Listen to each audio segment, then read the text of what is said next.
Here we are at the hour. So welcome everyone. Thank you so much for being here with us today for this ethical interspirituality panel. And we're going to just dive right in so that we can make the most of our time together today. And we are coming from the Lama Foundation dome right now. We have quite a backlighting with the big dome window and lots of morning light in our presence. My name is Willow Brooke. I use she, her pronouns, and I'm a resident here at Lama and very honored to be a part of creating this morning. I grew up in Boulder, Colorado, and in a very interfaith atmosphere throughout my childhood. So very honored to be in the Lama community now. Hi everyone and welcome again. My name's Kima. I also use she, her pronouns, and I'm also so grateful to be here with you all today. I want to take a second and just acknowledge the land that we're on. Really grateful to be sitting here below these mountains, and from my understanding, this used to be Tewa land, still is Tewa land, and also Kiowa land. From the stories I've been told, it is on the Kiowa Peace Trail. Also, of course, Lyla, if you wanted to add anything to this, you're more than welcome to. And I also want to remind everyone that we're on a webinar call today, and that means you all can't see each other, you can only see us. The chat box will still be used and monitored by our tech hosts, and we'll have 30 minutes for Q&A at the end. If you have questions come up, you can put them in the Q&A box throughout this time too. Beautiful. We've got Heather popping into the chat too to help with that. So I'm going to ring a bell as we do at Lama and just take 1 minute to drop it in to our bodies and to our breath. It probably won't resonate for long, but I'm going to ring it anyway.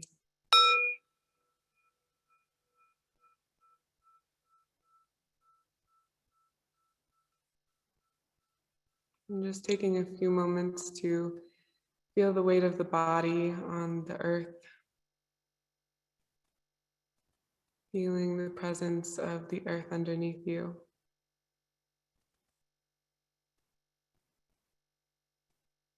Feeling the sensation of your breath.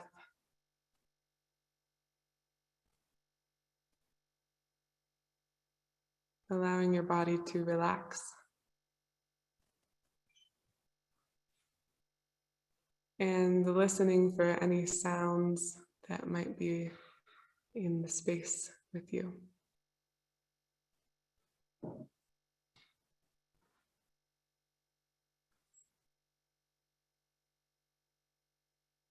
And with your eyes still soft, just bringing your awareness to the room, to the space where you are. And welcoming your presence back.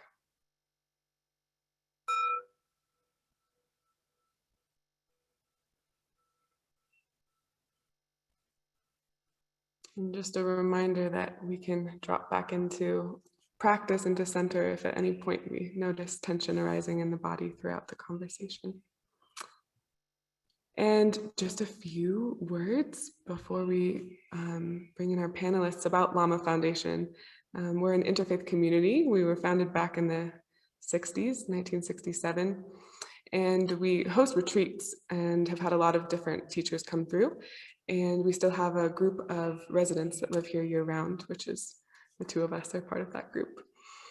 And as we stated in the description, a lot of this conversation is about reckoning and looking at the cultures and the context of the practices that we really cherish in our community and making sure that we're holding them in integrity and respect and not falling into exploitation of any kind or spiritually bypassing. So we're really honored to be here today and very grateful to all of our panelists. And we'll dive into introducing each of them so we know who we're with, and then we'll open up questions. Okay, I'm going to start by introducing Lyla June. Lyla June is an Indigenous musician, scholar, and community organizer of Dene and Cheyenne. I know there's another word in your language that she'll share with us hopefully after. And also European lineage.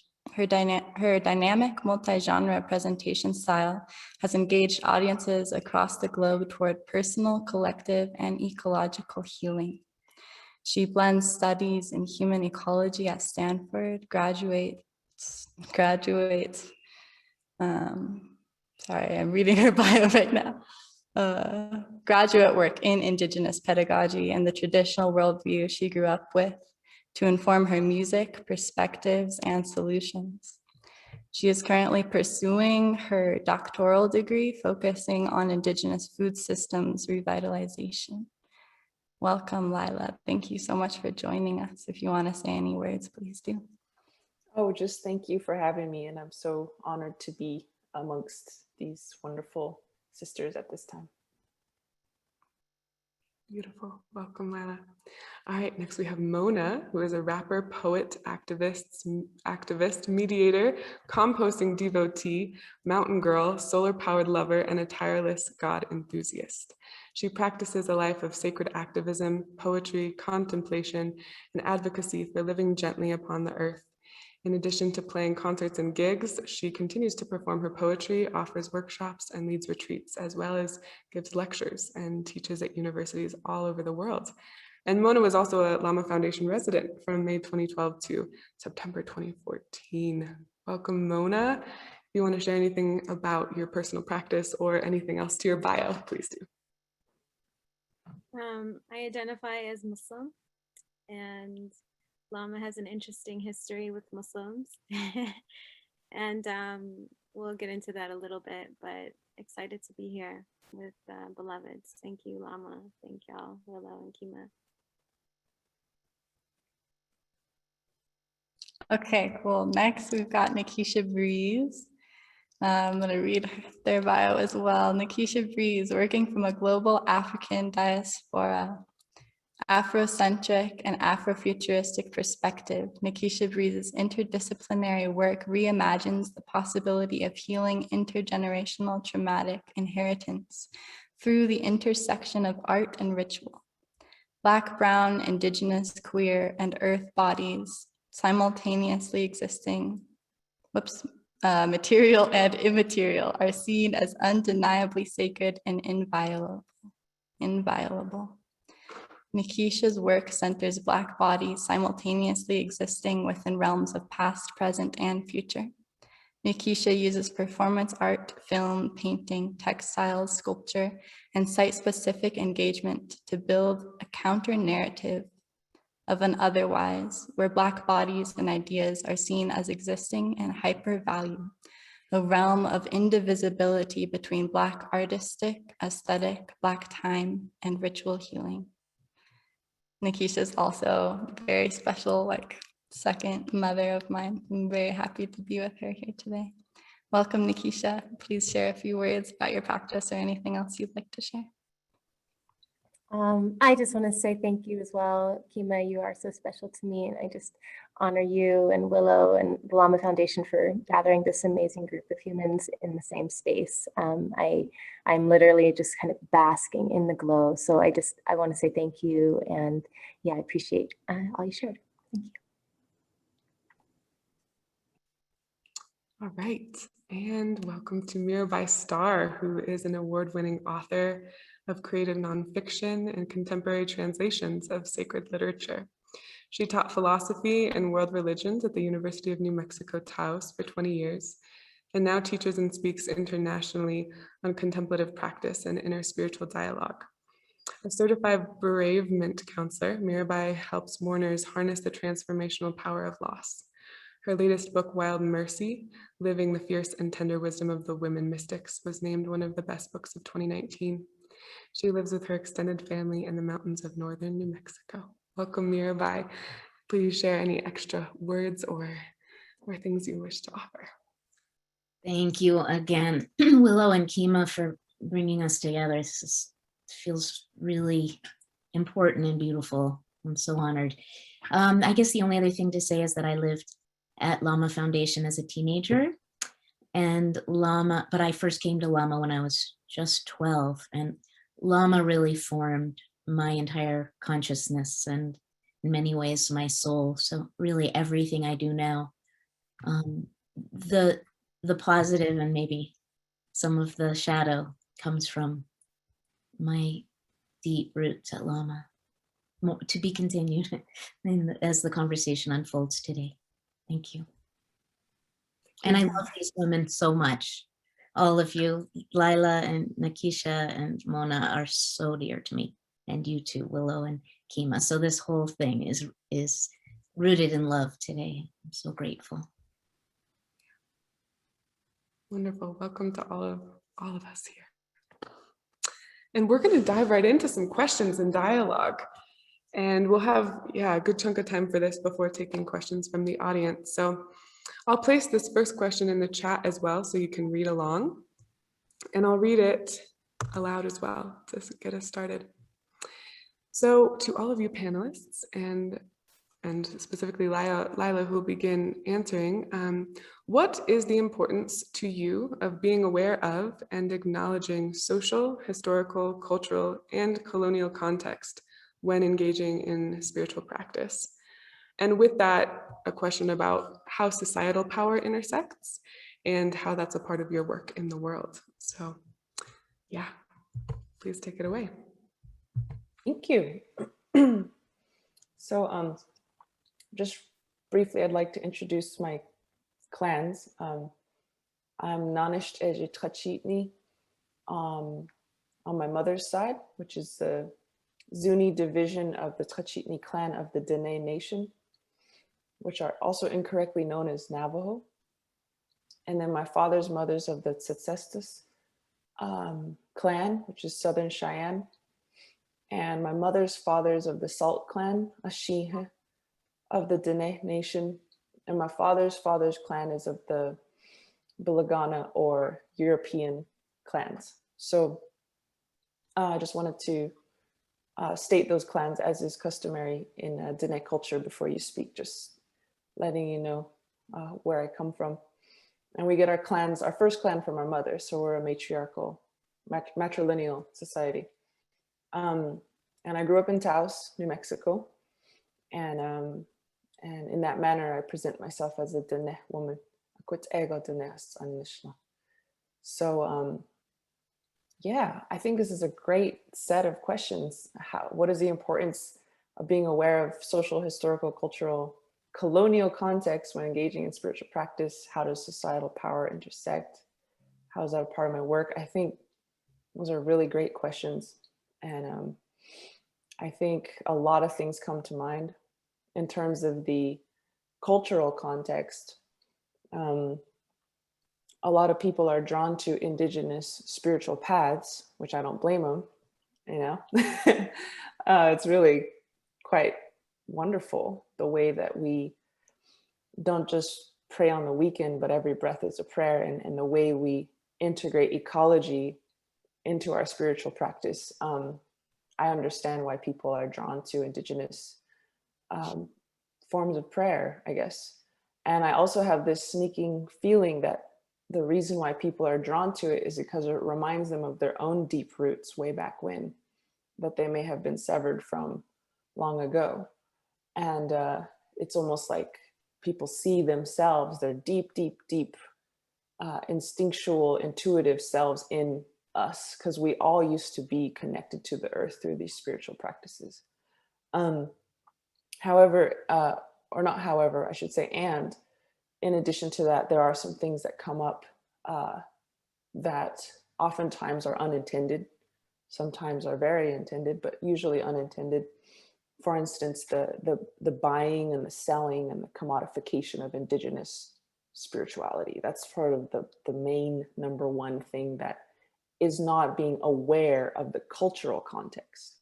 Because about 99% of indigenous cultures that I have run into, which have been all over the map, do not mix commercialism with spirituality. That's like a very careful thing not to do. So everything from selling dream catchers at festivals to selling headdresses at festivals, you'd be surprised how often that happens today still. To maybe integrating sacred symbols of indigenous peoples into our commercial endeavors. Like I see Coco Pelli on the front of beer bottles sometimes. Coco Pelli has been used in all kinds of commercial ways. And so I think as Americans, Euro-Americans, we have been trained from a young age to see the commercial value in everything. So when we look at indigenous cultures through that lens, we see like, oh, you could market this. And that's just, I don't think most people on this call are at risk of doing that, but that's just one example. Another thing is, the thing is like fame and money, you know, a reputation and money, that those things, at least from my understanding, you have to be really careful not to cross with spiritual things. So even if people use indigenous spirituality for reputation, that's another thing. So that's the cultural context, because culturally, in indigenous cultures, medicine and money aren't meant to mix.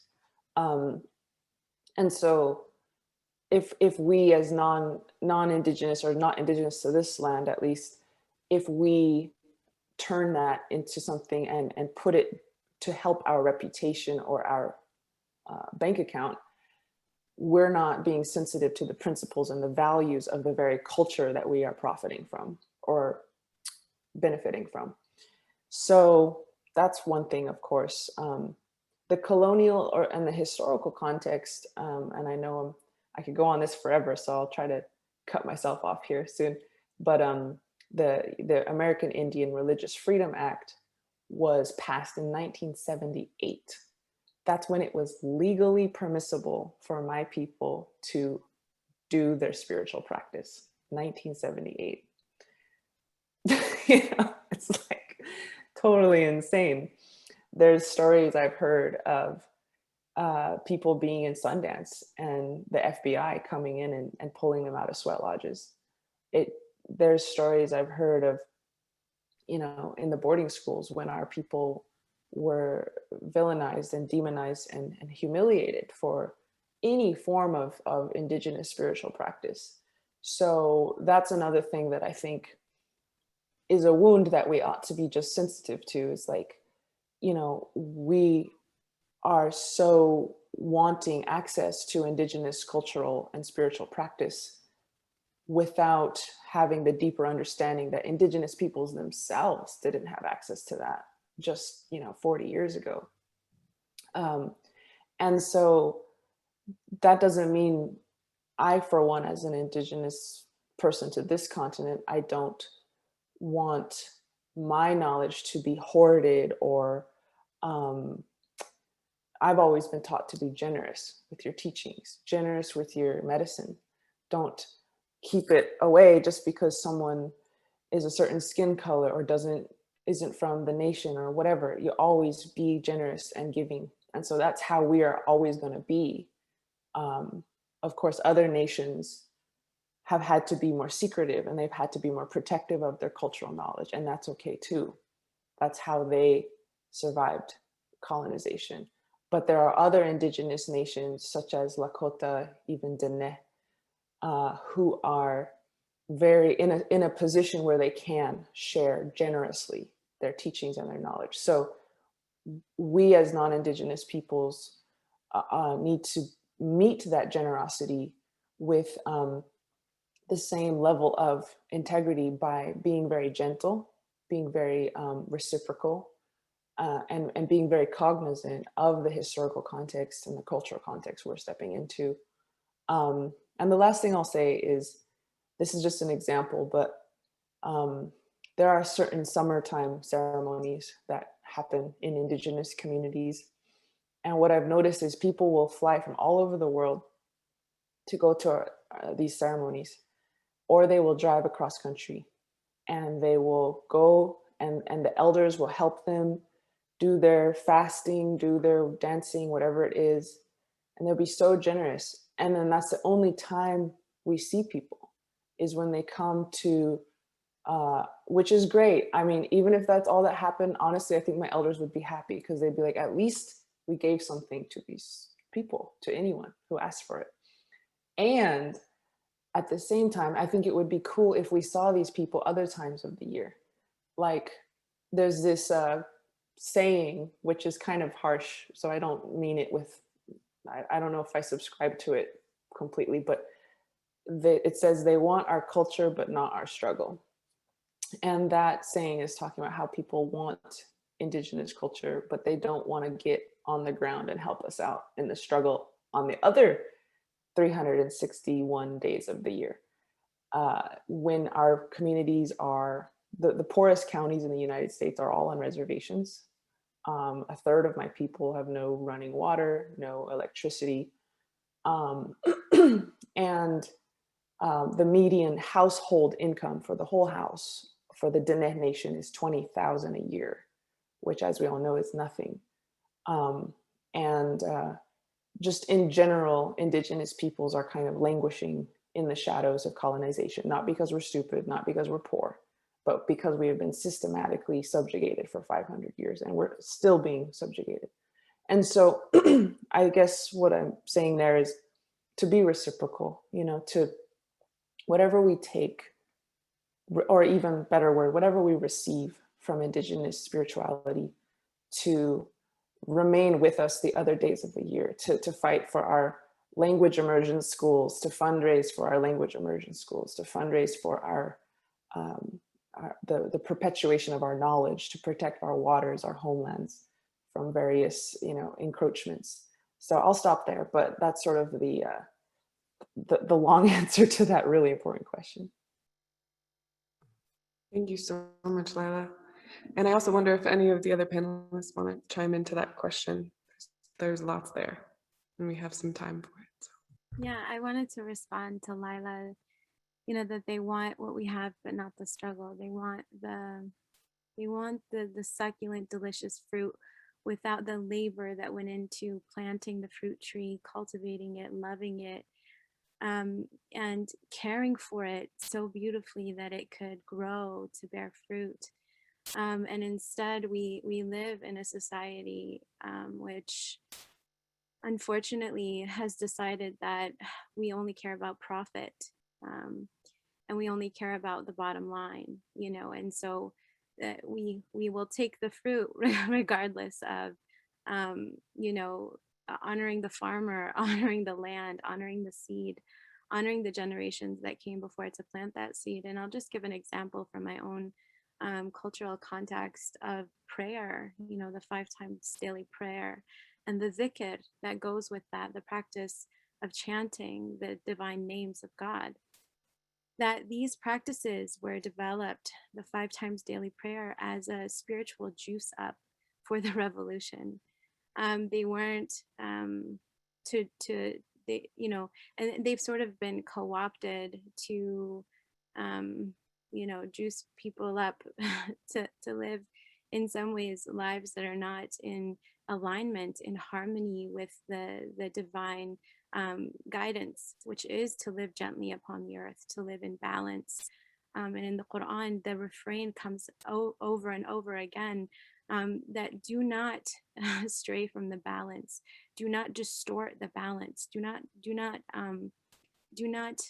engage with anything that corrupts the balance between man and earth, between heavens and earth, and that we are walking upon the earth. We have to walk upon the earth with a humble and you know, a spirit of service. That's what it is, a spirit of service. And so even when communities like mine, which you know, comes from a colonial context, we still engage with that generosity of spirit and that service mentality. But the questions that are arising now in the decolonial, through the decolonial lens, are the conversations of, well, you know, our prayers, our chanting, our meditations are being used not as mechanisms to live in harmony, but as mechanisms and tools, spiritual tools, to disrupt the harmonies, to disrupt the balance. And so what is our responsibility in safeguarding these spiritual technologies? What are our responsibilities as the kind of guardians of these spiritual technologies, and to move through the world with great responsibility, in knowing who to share the spiritual technologies with. Even though we know that our guidance and our divine guidance tells us that the Prophet Muhammad and all his teachings were sent as a mercy to all of the worlds, the seen worlds and the unseen worlds beyond this earth. So not just what is right here, right now, but all time, all space. So the balance is really tricky when we're talking about the social and historical and cultural context, because we understand that a lot of our traditions came out of revolution, came out of uprising. Like the Prophet Muhammad existed and came into a world which he completely disagreed with. He disagreed with many of the cultural practices of his people, which caused him to leave his society. And only when he had received divine guidance, he was permitted by God to return, to show a better way, to show a way where they were not burying their infant daughters anymore because they valued the life of a male child more than the female child. So we have to understand why these practices exist if we are going to practice them, and to honor the origins of it. And if we're not using those practices for the original instruction and for which they exist, then we know that we are creating disharmony and discord in the world. And a lot of us may be doing that unconsciously.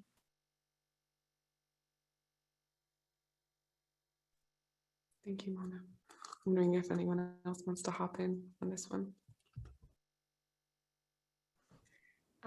I so appreciate both you, Lyla and Mona, your comments. This is such a layered and complex question also, this place of, yes, being aware and acknowledging and holding all of the layers of the societal and cultural and historical roots. But then that second question you put in there, both Kima and Willow, around like, how does societal power interact with this? It comes to mind the whole conversation, which I think a lot of this this panel is going to be about, is this relationship of appropriation and what that actually really looks like from the capitalist standpoint, the commercialization of our spiritual practices, but also what comes to mind for me in the complexity of the layering, speaking for myself from African diaspora, when you have cultures that are so cut because of the societal powers coming in and cutting cultures like from their roots, the diaspora is deep in with Black bodies, right? And so like when a lot of the thing that's really interesting is that what I've seen and in my studies, working across the African diaspora, is there's such a wide relationship to spiritual practice that is really difficult to find back to the root, right? To the root of, where, like for myself, like being so severed for hundreds of years from my cultural traditions and my historical traditions and my place in spiritual practices, and having for hundreds of years being forced by societal powers, our people to be Christianized, in the name of turning our souls white, and these crazy ideas of the societal and colonial powers severing the relationships to our spiritual tools and the relationships to our spiritual knowledges and languages and practices. Then it becomes a long road for African diasporic and many diasporic people to find their ways back through the societal interruptions into what it actually means to be in a spiritual practice, in a spiritual body, and to honor, our own practices and the practices that we are taking on. Like you were saying, Lyla, there's this desire to return back to what has been severed, right? And what does that look like in a non-appropriative way? Like, what does that actually look like? Is it just that honoring and naming and listening and learning at the history of whatever practice you're taking or listening to or receiving, or yeah, I think my answer is maybe a little bit convoluted because it's such a complex and feels like weeding through so many layers of histories to be able to find spiritual root, right? And as a diasporic body, what does that look like? I feel like when we start talking about the appropriative practices, that are part of the colonial complex, that are all about taking and are about taking that ripe fruit and often unripe fruit, which is another part of the environmental issue, is like, unripe fruits actually are taken by the colonial project and brought out into the world and ripened in boxes. We actually, there's not even the time to allow spiritual practices to develop, to understand them before the colonization wants to take them and capitalize them and use them, and so people will come into an idea of a spiritual practice and immediately take it and immediately start using it. And they learn one cool chant from something and they start, trying to teach it to their, workshop next week in some retreat. There's this reality of the constant taking that I think is one side of it. And then there's the deep need that arises in people as they're reaching back because of the severance towards true spiritual practice. And what does that look like? And how do we determine when we're going actually into really honoring a practice that isn't ours or appropriating, and so I think that's layered inside this first question, and I think it's layered in all of the questions, but I just want to name it, and I hope I was clear enough. Yeah, that was beautiful, and I see Mirabai might chime in too. Well, just to say that I'm in deep listening right now and trying to make space for this incredible brilliance. I am in such awe of what all three of you just shared. And so not as a cop-out, but I'd like to not fill up the air with more words from me for now. Awesome. I think I'm going to pop the second question in the chat, and Nikesha, you can take it away. And this question is, how and when does spiritual practice help to heal and repair colonial wounds? And how does that relate to all of your work in the world?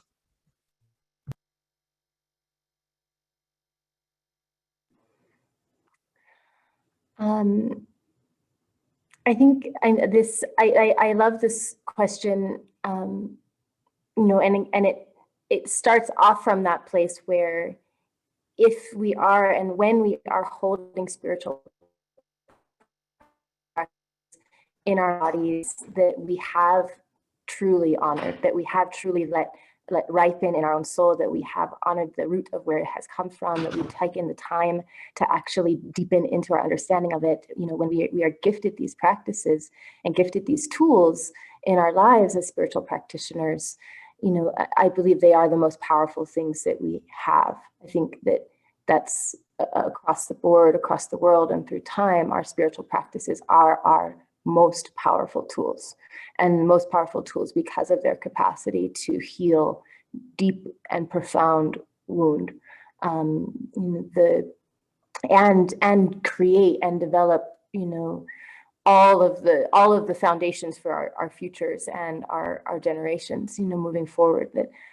Our spiritual tools are our spiritual teachings, our languages, our actions that we are carrying, are most essential. And I feel that they have all the capacity to heal the wounds, all of it. It's an important, the depth of the colonial wound is so profound across time and across our human species, that it would feel like, and it seemed like it's impossible to heal, or it's impossible to even begin to heal. And in some ways, of course, the wounds are deep. I mean, they're deep. They're hundreds and hundreds of years deep. They're millions of bodies deep, and they're continuing.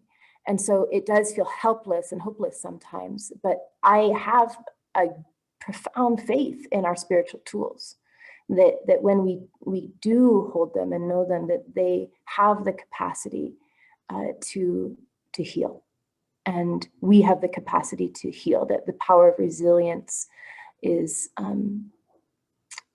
profound. And so that is definitely for myself. My work is centered in a lot of that, in that way that we can, through conscious spiritual and ritual practice, through deep and profound honoring and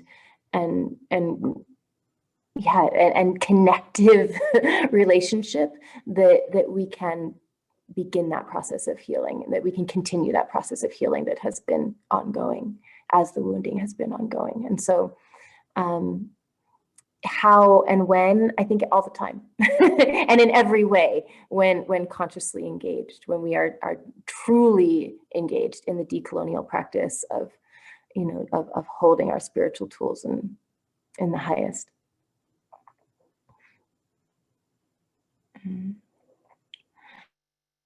I think that's it. If anyone else wants to say more, that's kind of where I just say yes. Like it works. It works.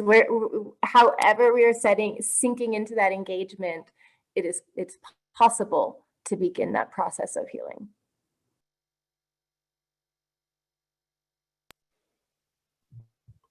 I couldn't share. Thank you so much, Nikesha.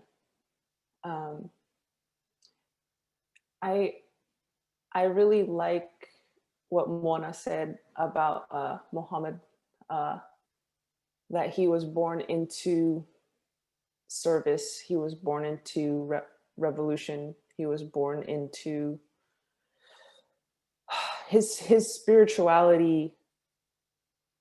Perhaps I'm not really an expert to say, but it sounds from what you're saying that his spirituality was an act of revolution.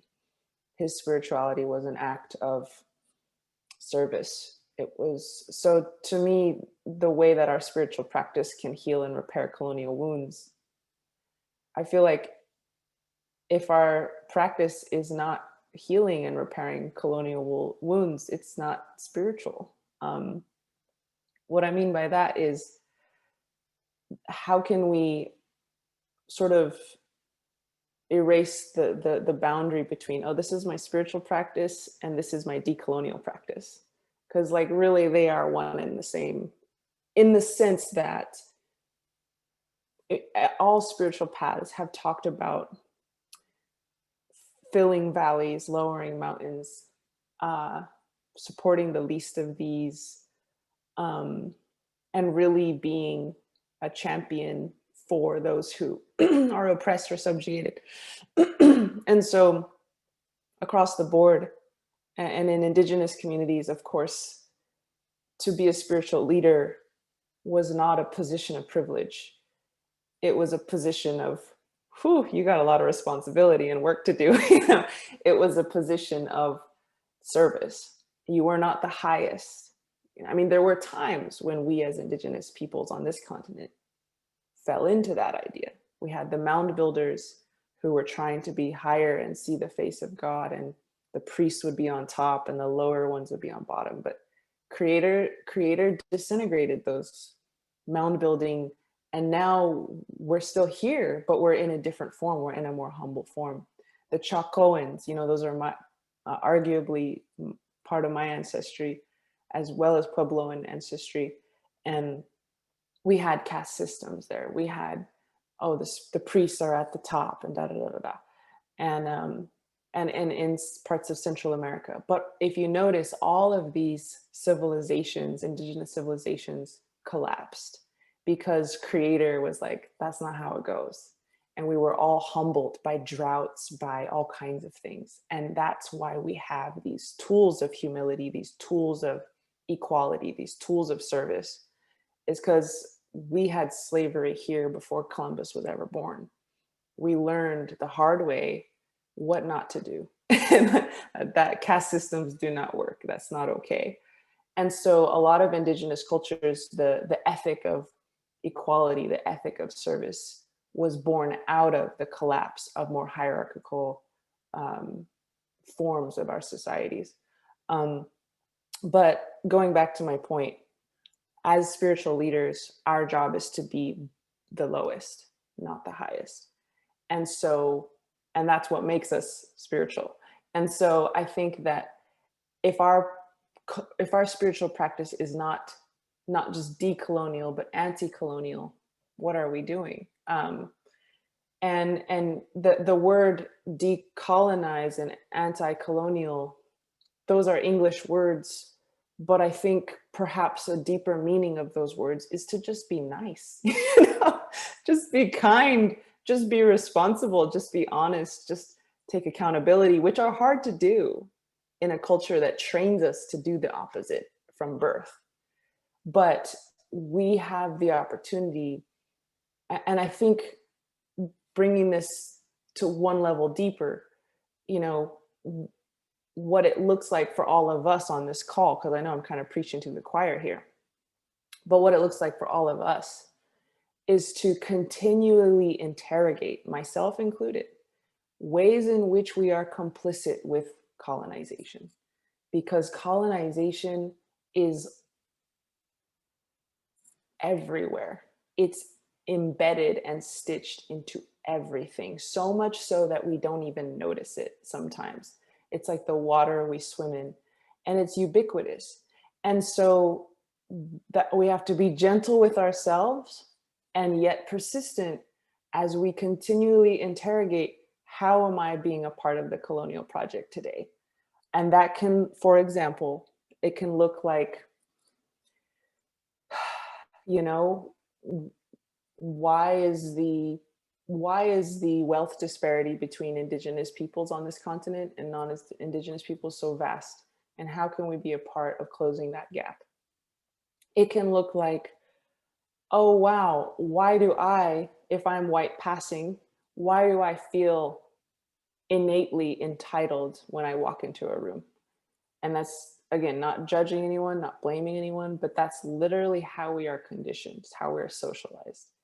And so there's just so many ways in which we are, I don't think intentionally complicit in colonization at all, but yet still complicit. And so, and complicit is kind of a rough, vindictive word. I don't mean it in a mean way. I just mean it in the way of, how do we unravel ourselves from the fabric of colonization? How do we pull us as a thread out of that? And I think one of the ways is to work for land back. This idea of Eve Tuck's paper is pretty intense, but she talks about how decolonization is not a metaphor. It requires tangible reparations. And how do we actually give Indigenous peoples the basic things they need, just at the very least, to perpetuate their languages, to perpetuate their cultures, to have clean water, to have their food systems, and in turn teach us how to have food systems that work, and honor their inherent rights. And so if we're not dedicating a few hours a year at least to Indigenous liberation, I don't think we are deeply engaged in a spiritual practice, or rather that could easily become a part of our spiritual practice, and it would make it all the better. I'll just finish by saying an example is, Mona and her husband Sebastian really helped me with my political campaign, and that was like crazy, just sweet as pie. And that's just a small way you can help, is little ways of building relationships with Indigenous peoples, helping someone with a bake sale, or what it could be as small as that. And that is very big, because we are honoring and supporting those around us, and praying for ways that we can engage in those little ways of being supportive of Indigenous, because they're supporting my campaign, right? But they're not really supporting me. They're supporting the message of my people and getting that out there farther. So that's just one example of ways that, and to me, that is a spiritual practice. What Mona and Sebastian did is a part of their spiritual practice, to be in right relationship with Indigenous peoples of this land.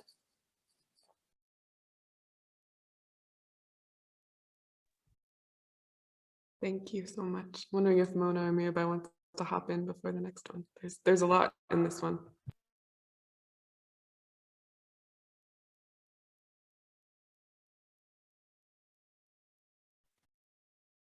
Again, I think I'm gonna defer for now. I'll speak soon. Thank you. Lyla said something about the leader of a people, you know, specifically spiritual leaders. And the Prophet Muhammad, in our tradition, in our teachings, we have the saying that Sayyidul Qawmi Khadimuhum, that the leader of the people is their servant. And so when we, like, for me, for instance, I have a social media platform, and I know that that doesn't translate to anything in the physical world. Believe me, it does not translate to cash dollars, if only. But one thing I wanted to share is that we talk about healing, because healing sounds really tender and sweet and nice and gentle. And sometimes healing is painful and bitter, and the medicine is difficult to bear. And sometimes it gets worse before it gets better. Sometimes, you know, the body has to develop a fever to fight off an infection, and the fever is painful, and you feel like you're never going to get out of it. Anybody who's ever had a fever feels like, God, is this ever going to end? Is my body ever going to stop aching? And I feel like we are in that fever of healing, of at least acknowledging that we're sick.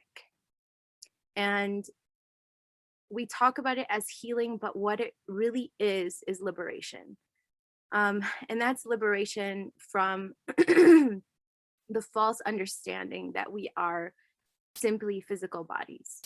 And whether we look to indigenous spiritualities or ancient Jewish practice and teachings, or Islamic Judeo-Christian, you know, that whole lineage from Abraham, whatever it is, if we're looking to the Buddhist practices, we are coming up against a disruption of a modern framework or paradigm, which is that we are bodies. You know, it's YOLO.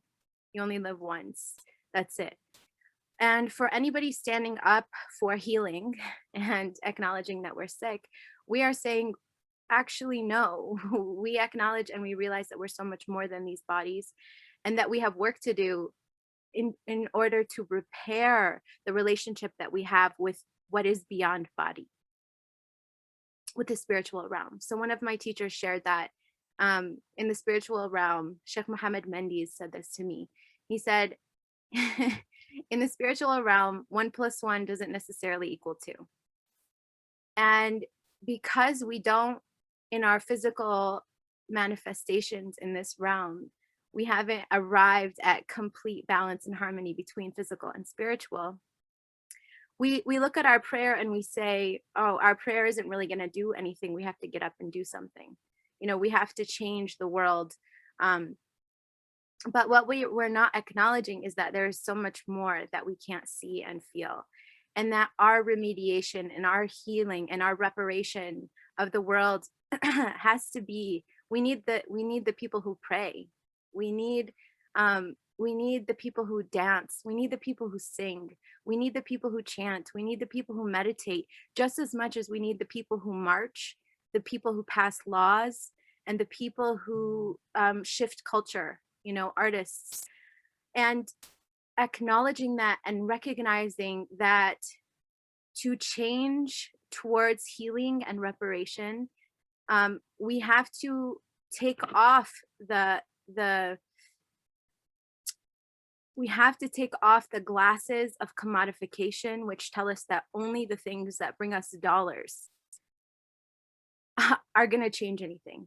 You know, we feel like we need lobbies. We need that's the only way, is to go to Washington, D.C., to have super PACs and lobbies, and then everything will get better. But the reality is that we need all of it. We need everybody doing exactly what they are here to do in order to heal the rift. And acknowledging that we are spiritual at the same time that we are physical.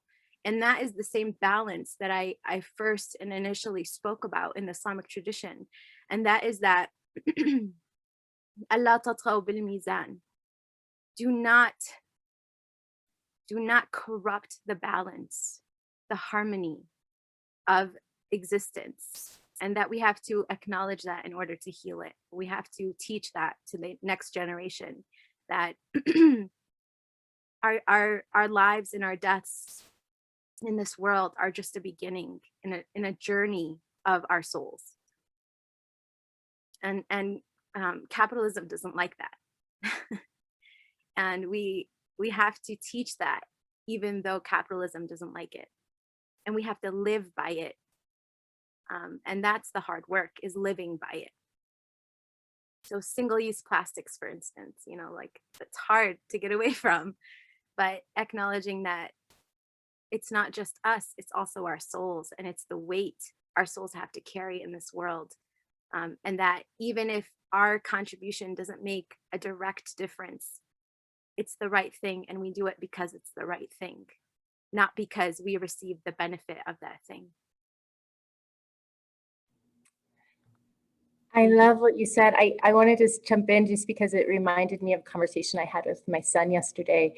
We were talking about nuclear energy, and I was trying to explain part of the way that fission works, and how it works is quite interesting, and it relates directly to what you just said, Mona, around, I mean, even that quote, that 1 + 1 doesn't necessarily equal 2, and this relationship of the union of our body and our spirit.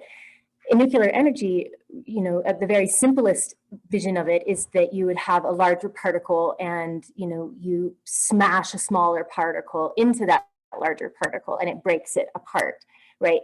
But what's happening in that breaking is that one of the fundamental things that we've learned in particle physics is that two particles that are one particle, that is bound together, when it's broken up, it doesn't actually equal just, like, if it's broken in half, it's not just two halves. There's something else that's released.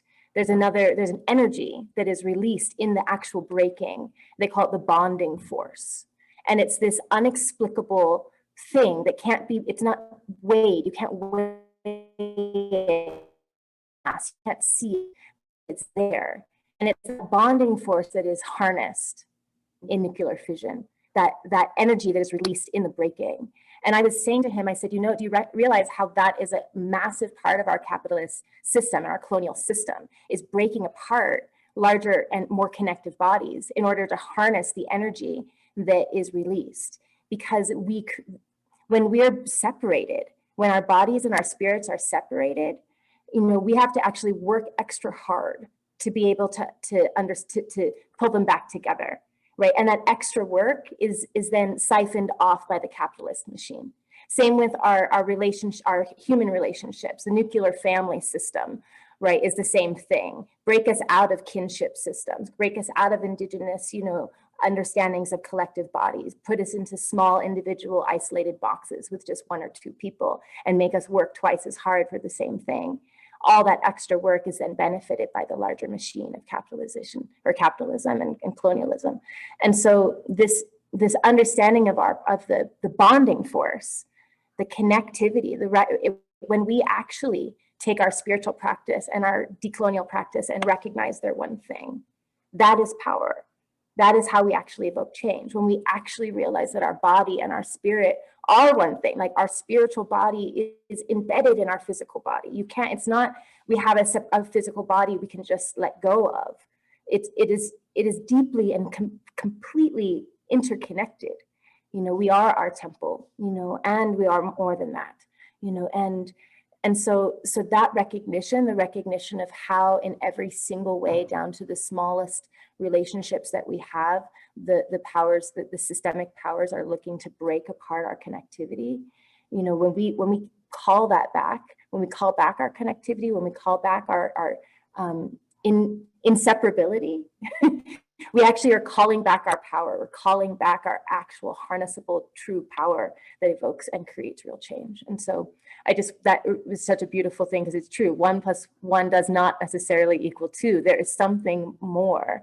And that's what we need to call back to ourselves in our practices.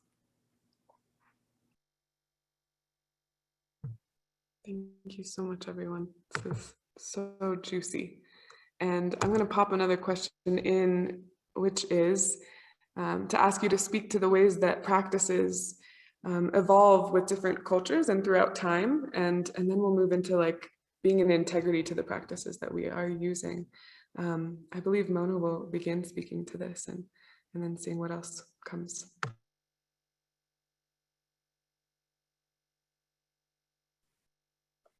So the Prophet Muhammad alayhi salatu wasalam, he said, help your brother, both oppressor and oppressed. And a lot of us just want to burn oppressors down and colonizers and rid the world of the harm. But, you know, if we're thinking about the ways that, if we understand trauma, for instance, and the way that trauma cycles itself, that energy, let's keep talking about energy and the harnessing of energy, that energy doesn't go away.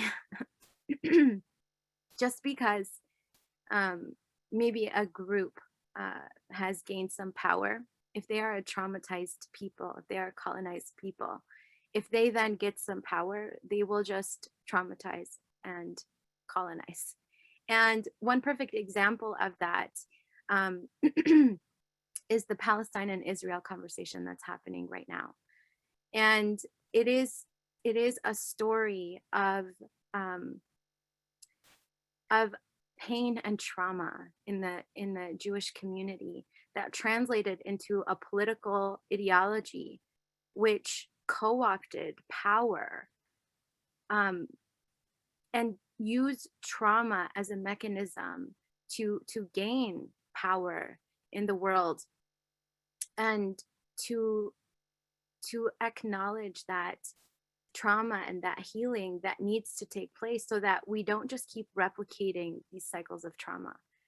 And so this question for me is one of cycles of trauma, because if we don't acknowledge and recognize the root systems of something, and say, well, this thing has a pain, it has a wound, and we need to address that and acknowledge that and heal that first, then that thing will not grow to be a beautiful fruit-bearing tree. It will only hurt us. And that's the best way that I can explain it. And so when spiritual practice evolves and changes, we often, like for instance, the practice of dhikr. In the American context, Sufism has been severed via cesarean section from its Islamic roots. And Sufism exists as this amorphous, amalgamous thing with no roots. And we have to re-womb it. We have to reconnect it to its umbilicus so that all who take part in this liberatory spiritual practice can actually reap the benefits of it, rather than re-traumatizing ourselves, our energies, and those around us with these practices which have been co-opted through colonization and empire, white supremacy, racism, xenophobia, Islamophobia, sexism. All of these things exist to mirror to us that we have to break these cycles of trauma, and we have to acknowledge the roots. We have to name the names of the people from which these practices came, and we have to give them what is their due. So for a practice like yoga, for instance, how many of us practice yoga, but we don't know the origins of yoga? We don't know why the asanas exist as they exist. All we understand is muscles, and we're not seeing the energetic impact or the spiritual practice that yoga is.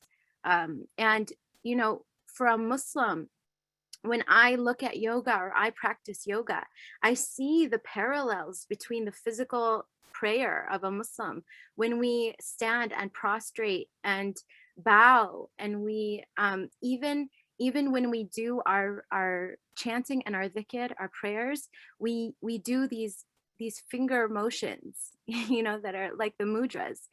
And I have to look at that and acknowledge and say, you know, I understand myself as a woman who wears hijab, and it does something to my crown chakra. Now, I can only use that language because the Islamic framework doesn't contain the language to talk about chakras. And so I have to say, I learned something from my sisters in the Hindu tradition who taught me about my crown chakra and what it is to wrap, right? Even though my culture has this wrapping practice, I didn't articulate it such that, you know, it does work on this crown chakra, or that when I prostrate my forehead to the earth. I was at Lama Foundation on the portal when someone saw me praying, and he came up to me afterwards and he said, when you put your third eye to the earth that way, do you see God? And I had never saw this as third eye to earth in prostration in my 5 times daily prayer. And so when these cultural practices, for me being a Muslim American in my context, I have to arrive and say, I am learning so much, but I also have to give the what am I'm calling it something these days, my lineage, my intellectual lineage. I have to name it. I have to state it. I have to say that it was Star Walker who said that thing to me, so that when I write it down in a book or a journal, I remember and I give gratitude for that being who walked into my life, who changed my understanding of my own practices, right? So it has transformed my practice with my own tradition. But I also have to acknowledge where I learned that. So that's what I have to say on that first, that part.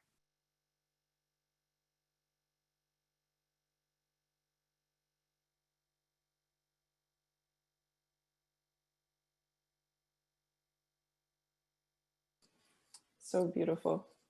I'm honored to be with you all.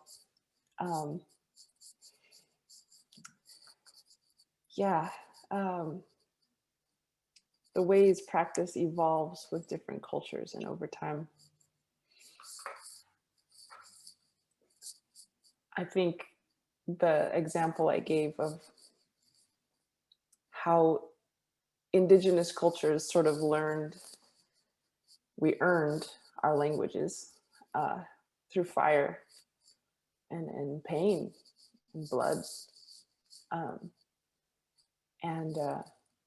In the Haudenosaunee Nation, or Confederacy, which is the Northeast areas, they have a great prophet called the Peacemaker.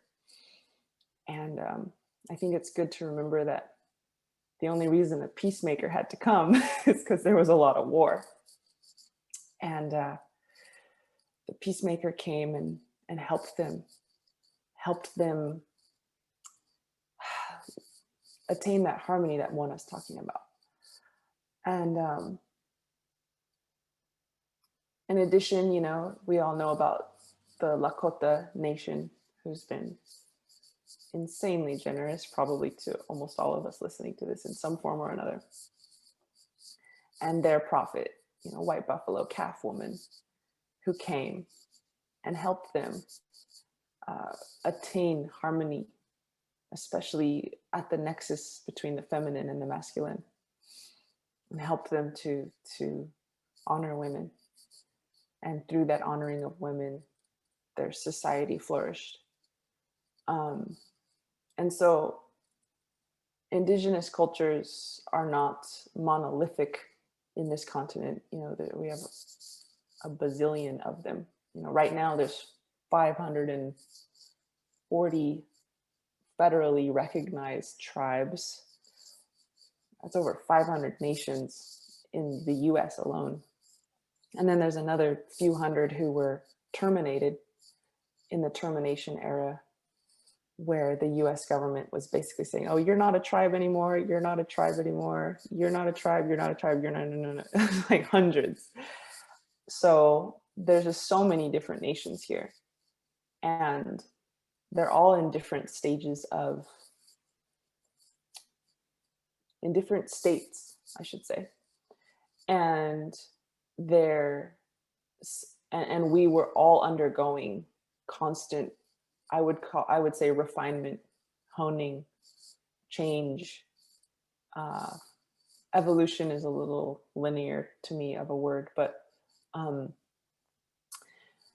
you could possibly say evolution.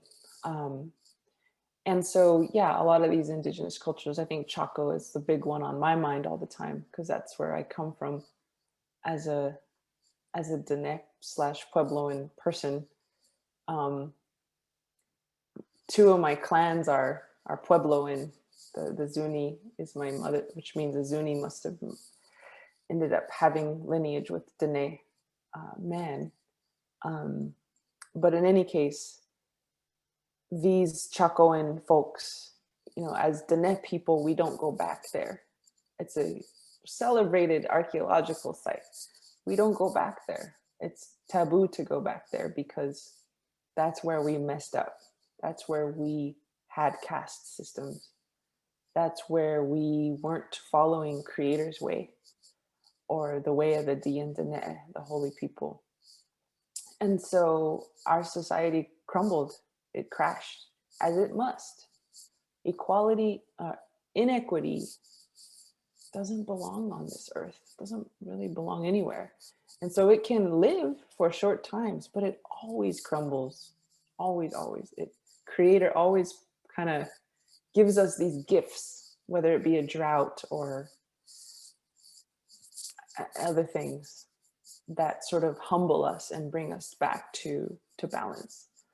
And those are our gifts, you know, and that gave us the courage. The drought gave us as Chacoans the courage to change. And they say our youth also rose up in that time and said, no more of this. And now here we are. We didn't go anywhere. We didn't disappear. We're all over. And we are the changed version of ourselves. I would dare say the refined version of ourselves, who in the Diné language, k'eh is one of the most important words. And k'eh means kinship. It means interdependence. It means being there for each other. It means being a good mother, a good father, a good grandmother, a good granddaughter. It means living in relationship with not just the humans around you, but all living things. And that word, k'eh, I'm certain was an earned word. We learned the importance of k'eh by feeling the burn of the absence of k'eh. And so that's what I wanted to add to Mona's stunningly beautiful sharing of words.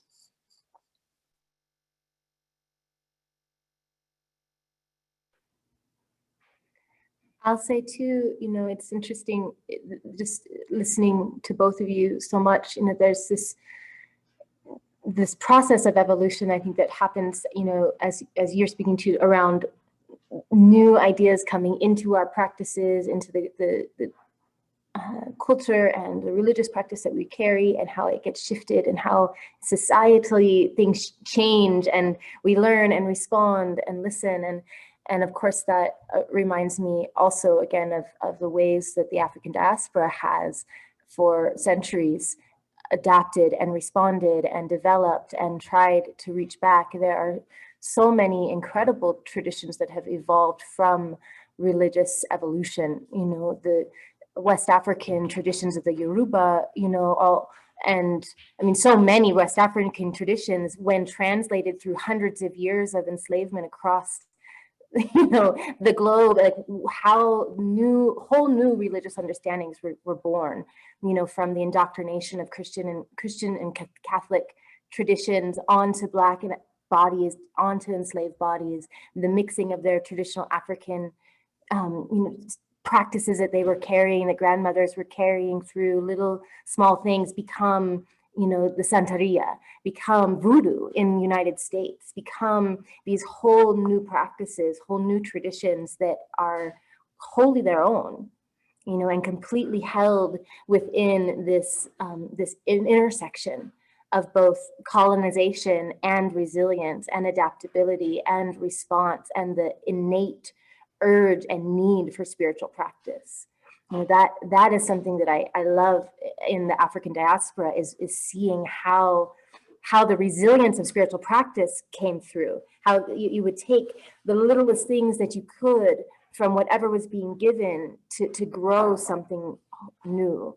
And And so I just wanted to mention that, because that's another part of this evolution of religion and evolution of spiritual practice, is that when we are pressed, when the society has put us into these circumstances, you know, of being so severed, what comes, what is developed, what arises in the natural spiritual urge of the human body to touch God? Like, what does that actually look like? What are the secret ways that we keep holding spiritual practice, and how do we as individuals, and then we as bodies, and in greater communities and in cultural, you know, religious, you know, communities, how do we grow and change? That I just love that, and I just want to bring those traditions into this space as well.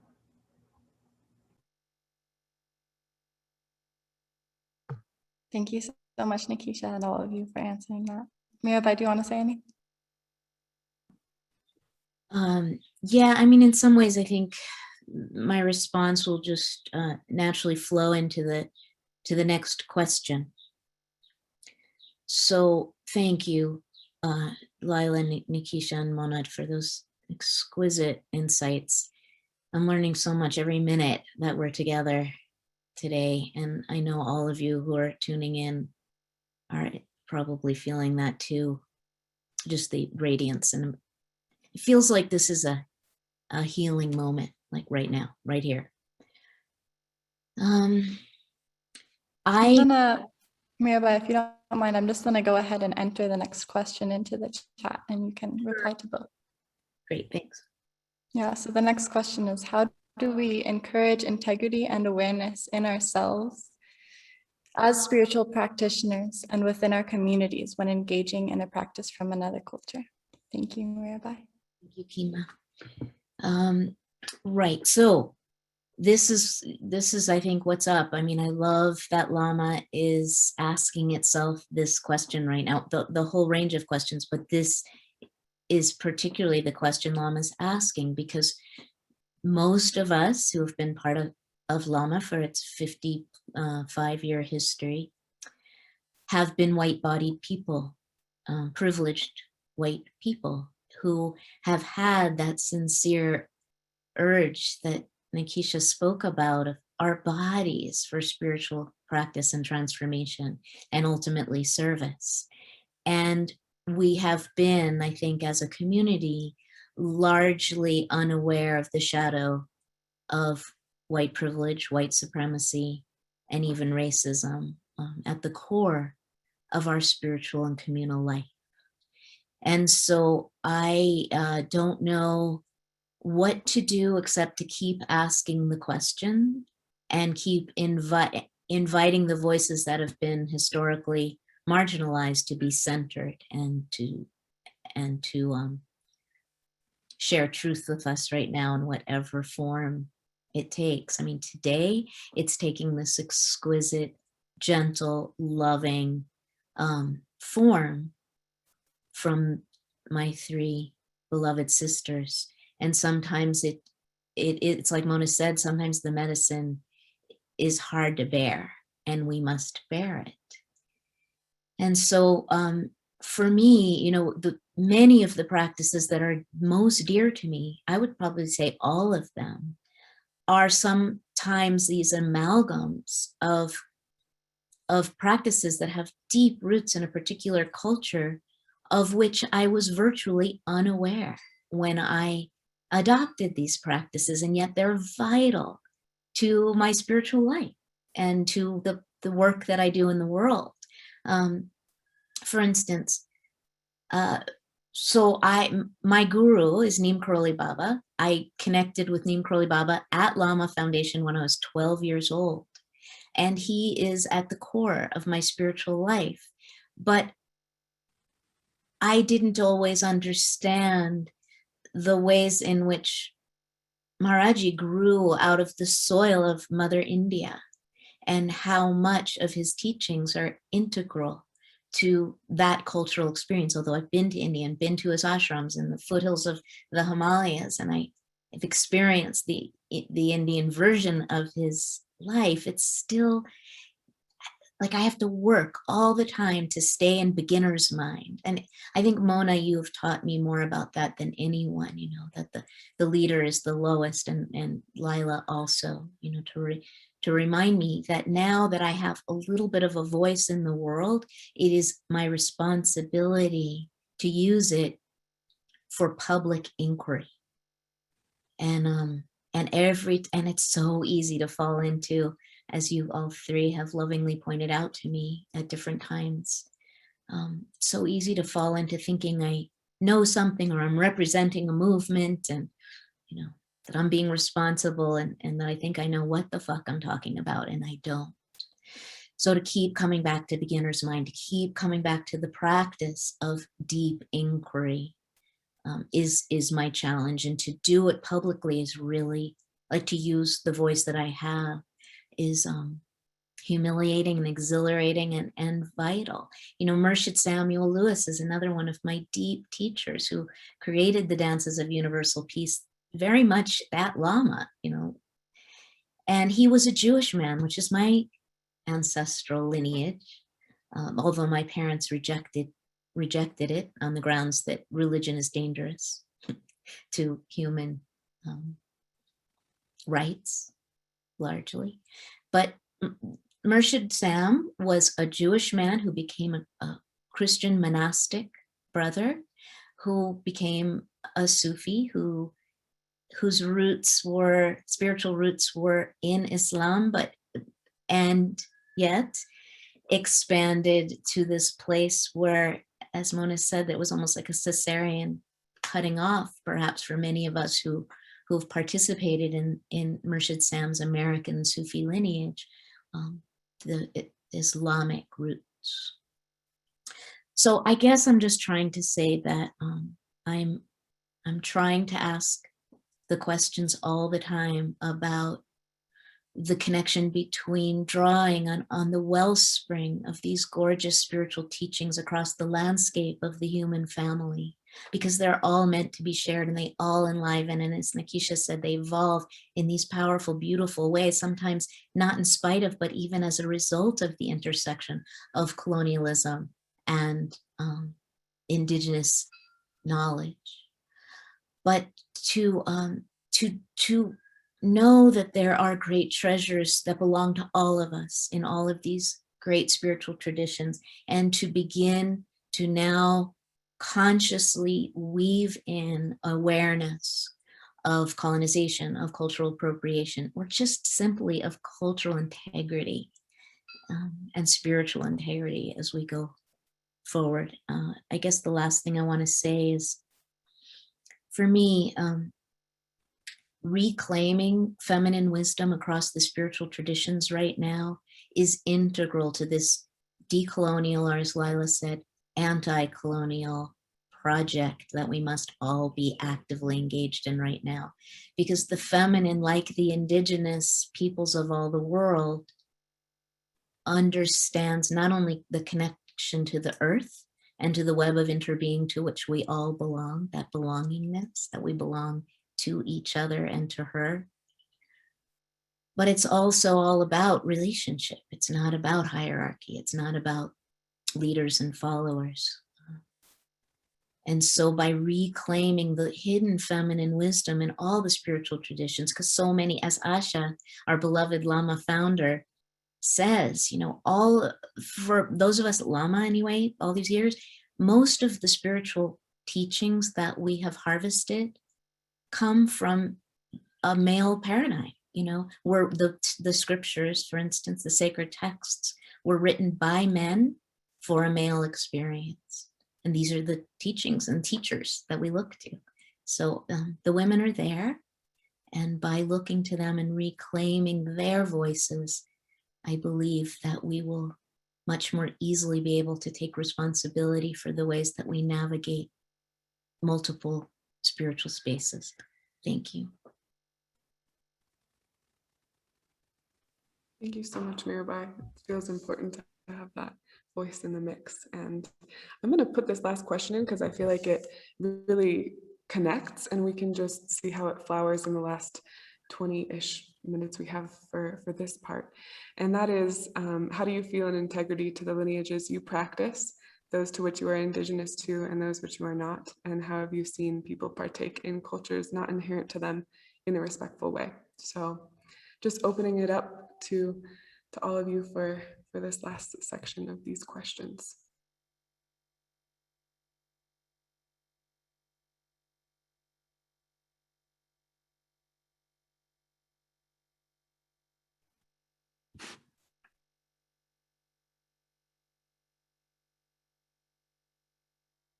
I just want to encourage also our participants. The Q&A is next, so if you have questions arriving, just put them into the Q&A box. I was just going to say that we require an ethos and a posture of gentle interrogation, that we all have to do the internal work, which is the hardest work. It's easy to march and wave flags, but it's not easy to go deep and to interrogate why we do the things that we do. It's so easy to quiet the voices in the mind by saying, this is just how it was done. And the Quranic refrain about this is just what our parents did. This is just what our fathers did. And so this is the way that we practice. And each prophet came to disrupt that mentality and to say that just because the way that something is done doesn't mean that it should continue to be done in that way. And so a perpetual return to a posture of like Mirabai said, humility, and coming to the divine, coming to Creator, saying, I don't know, so teach me. And in the Islamic tradition, Allah is the holder and bestower of all knowledge, and that we need to decolonize authority. We need to decolonize the way that we think about knowledge and where knowledge comes from. And so when we're doing that work of interrogation, that internal investigation and interrogation on intention and why we are doing the things that we are doing, our awareness immediately expands because we are inviting the divine into the conversation. And we're not relying on the mind. We're not relying on our own ability to intellectualize something and to internalize and to understand something. And when God is your mind, there is nothing that isn't possible. When your mind is your mind and you can only operate from the things that we have learned, then we are limited, and our faculties, our capabilities are limited. And so for me, it's looking to the mystics, it's looking to the saints and the sages and the prophets and the elders and the ancestors and the teachers who all walked in the way of intense humility. And we have to acknowledge, and we have to move beyond acknowledgement.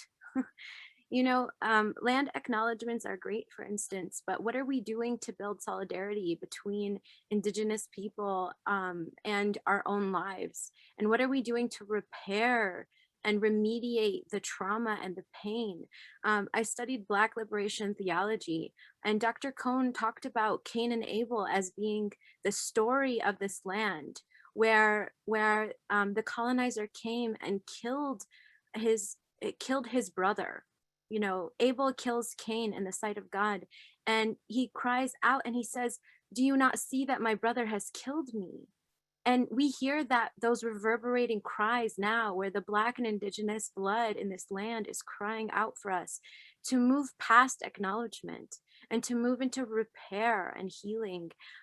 Acknowledgement is great, but it doesn't get us very far. We have to move into an economic uprising. We need to move into a reparations-based model where we do give away our money if we have it. We do give away our time and our energy if we have it. And whatever resources we've been given by divine at this time, we have to offer it up in service of the sacred path of reparations, healing, and liberation.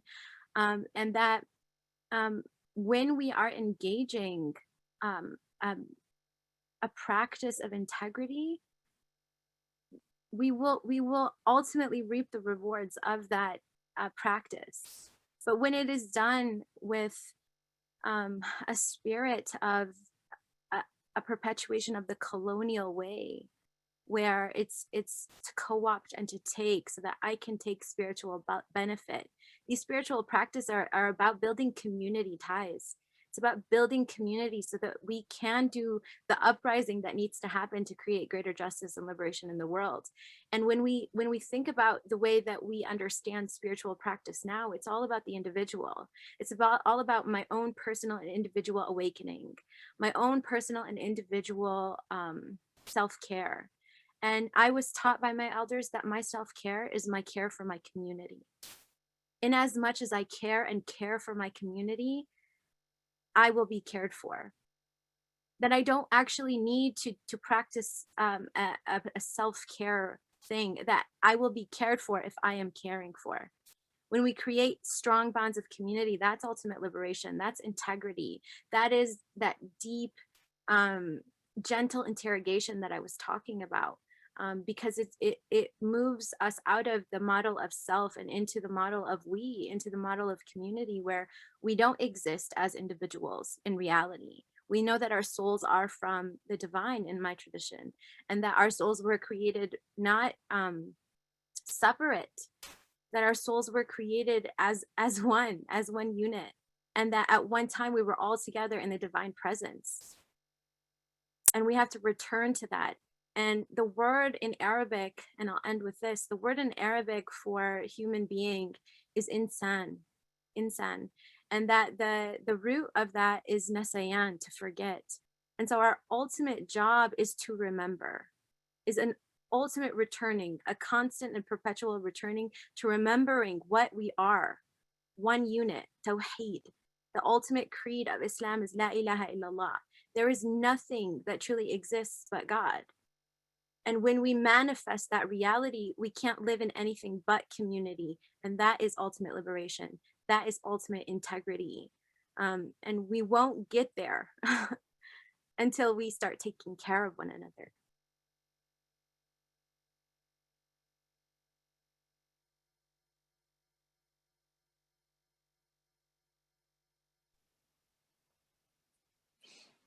So moved by your words, sister. As per usual. Maybe dovetailing on that. I like the last question of how have you seen people partake in cultures not inherent to them in a respectful way, and dovetailing on this idea of contributing to community. Interestingly, the person who comes to mind when I think about someone who's partook in indigenous culture that wasn't their own in a respectful way is a woman by the name of Donna Melcher. And she's from Georgia. And she helped me organize the Black Hills Unity concert years ago, maybe 5, 6 years ago. And she's a white presenting person. And she has quite a bit of loot, that she inherited as a white Georgia woman, and very, very humbly and very quietly and very devotedly did she support me in the creation of this concert. And she used to have a job, I believe, as a project manager in some corporation or something. So she had these skills of like managing large projects. And she just, again, quiet. I think the key feature of that was that it was humbly and quietly, which I'm not very good at being very quiet. So I totally admire that in her. And I'm also sometimes not very good at being humble. So her humility and just she just believed in the cause of this concert to bring attention to the Black Hills, which had been systematically stolen from the Lakota, Dakota, Nakota Cheyenne nations. And she was just, her whole heart and soul was in it. And I liked that because she was in service to an indigenous vision. And I know we're running out of time, but I guess I want to call attention to this thing of how there's a difference between bringing people of color into our vision and the opposite, which is bringing ourselves into the vision of people of color. And this talk and call is so important.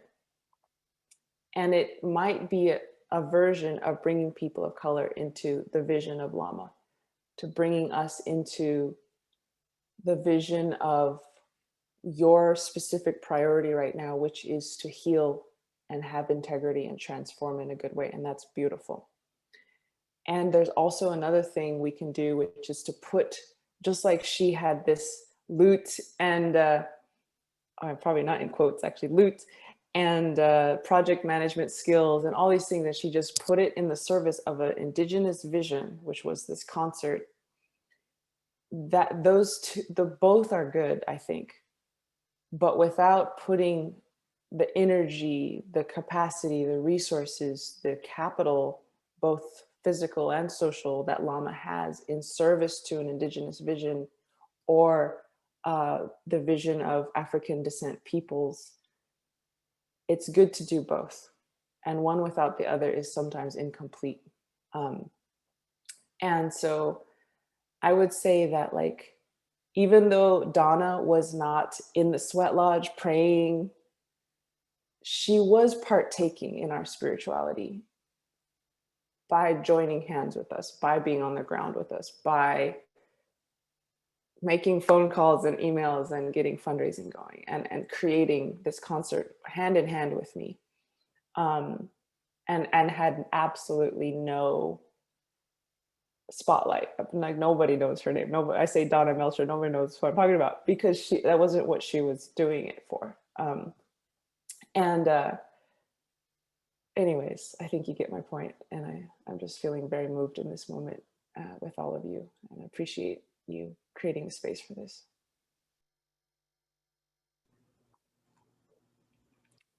I just very quickly, because I know I would love to get into some of these questions. I want to say thank you, Lyla and Mona, for those responses.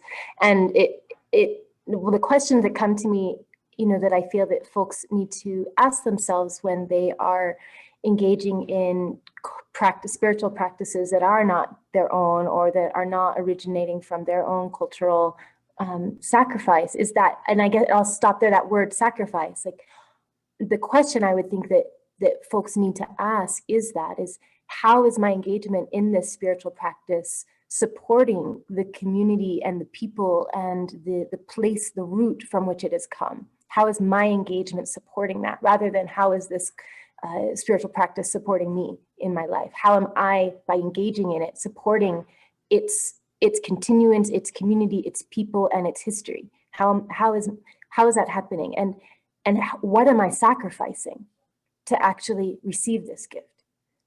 What am I sacrificing? And what am I truly giving?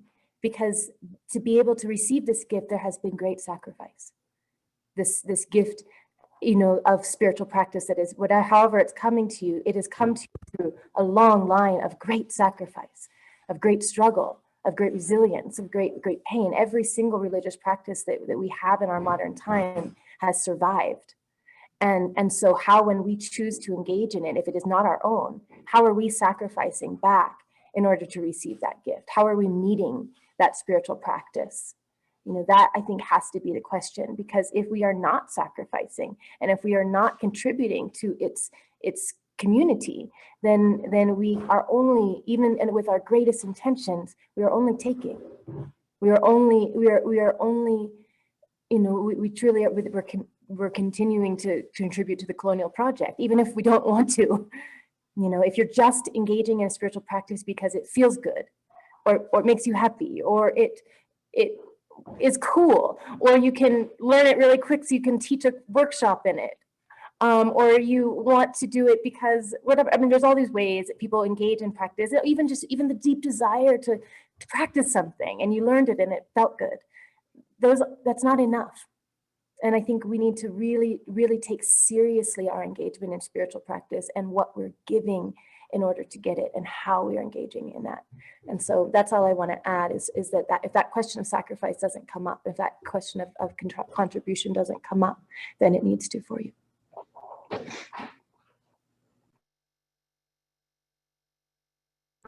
Thank you all for answering all of those questions. Lyla, I see you. Yeah, I just want to dovetail on that too. It was like, I saw a quote or something. It said, when India was and still is going through its really horrific COVID experience, they were saying, what if all yoga studios in America donated to India right now? And I was like, oh, that really should happen. You know, like, how much have we taken? I'm sure that probably did happen on a small level, but it would have been so cool if it occurred on a national scale. I feel like these responses are already answering some of the questions in the chat, but there are many, so I'm going to try and move through them and ask the ones that seem most relevant. The first one that was posed is, what advice can you offer for those of us in the African diaspora whose ancestral spirituality was severed due to colonization and double immigration to the US? How can we reclaim when we are straddling two identities? For example, stolen from Africa, brought to Haiti, and then immigrated to the US. This is specifically for Lyla, Mona, and Nikesha, and it's from Patricia from New York City with she, her pronouns. Thank you.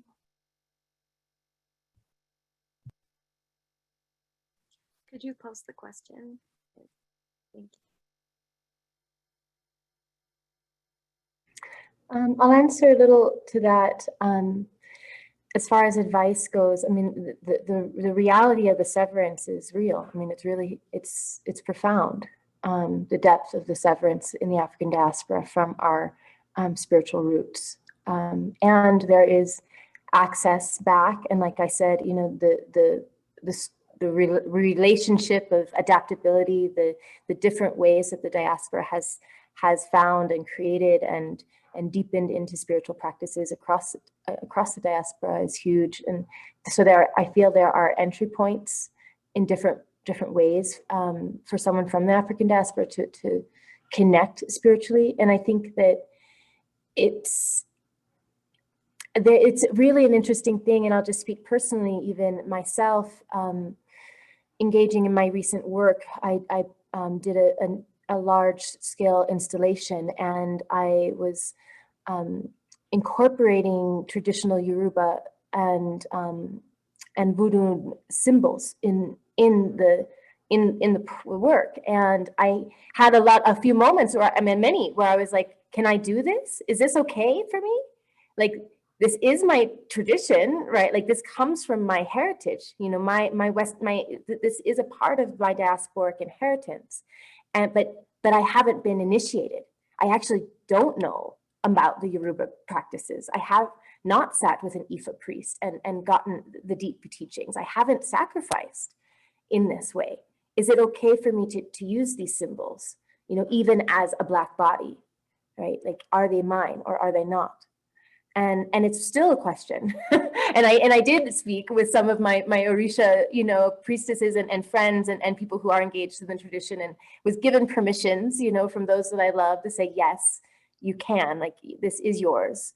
And even in our tradition, it says, yes, this is yours, and you can carry it and you can teach it, and not teach it, but use it.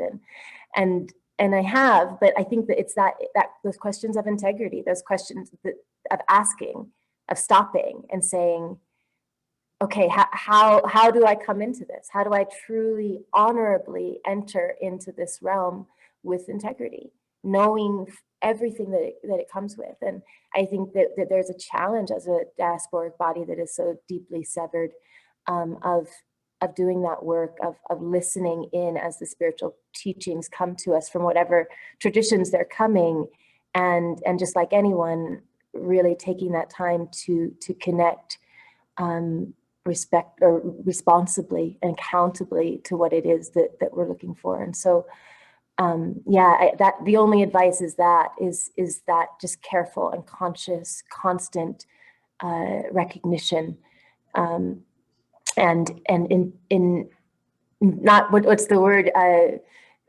inquiry. That conscious, careful inquiry is so important. So that's my advice.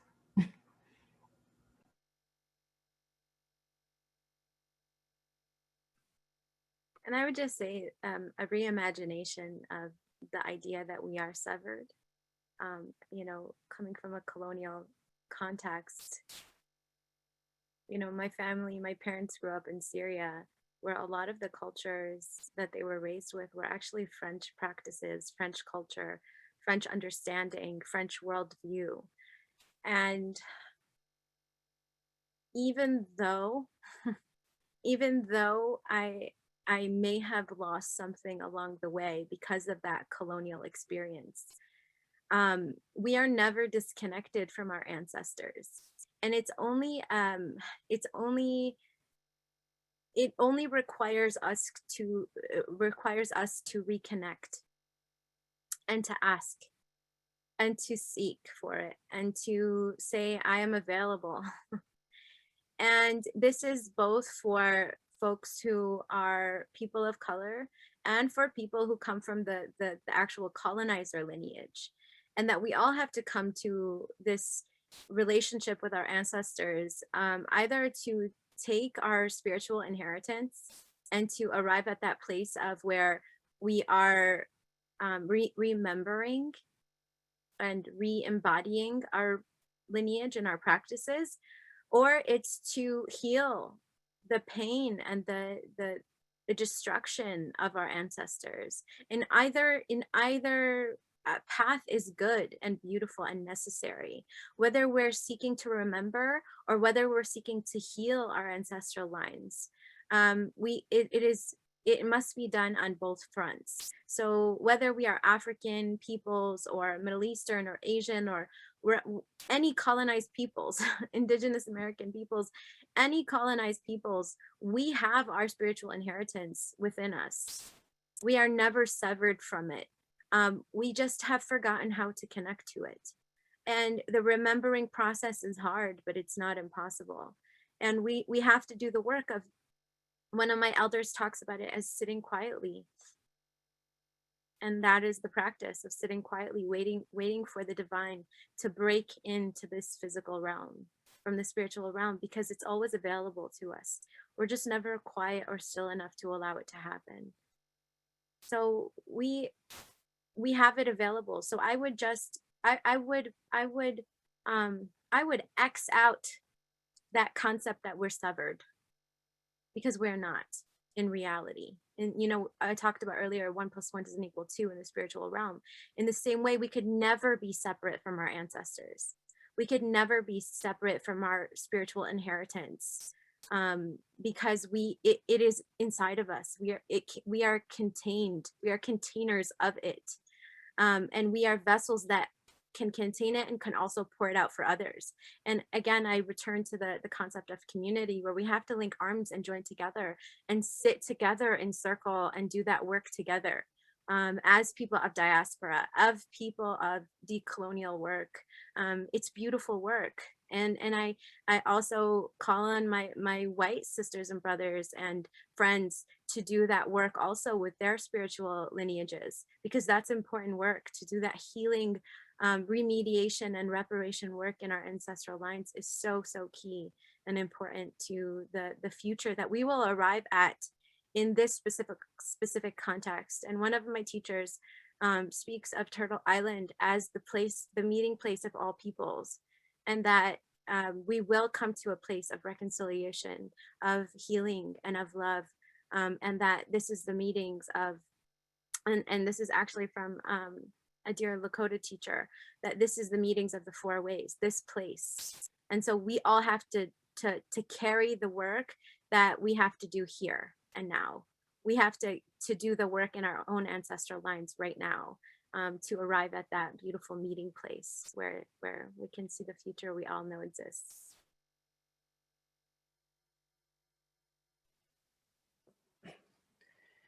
Thank you. Thank you both so much. Yeah, I think this question is so integral, it's so important for all of us here, no matter who we are.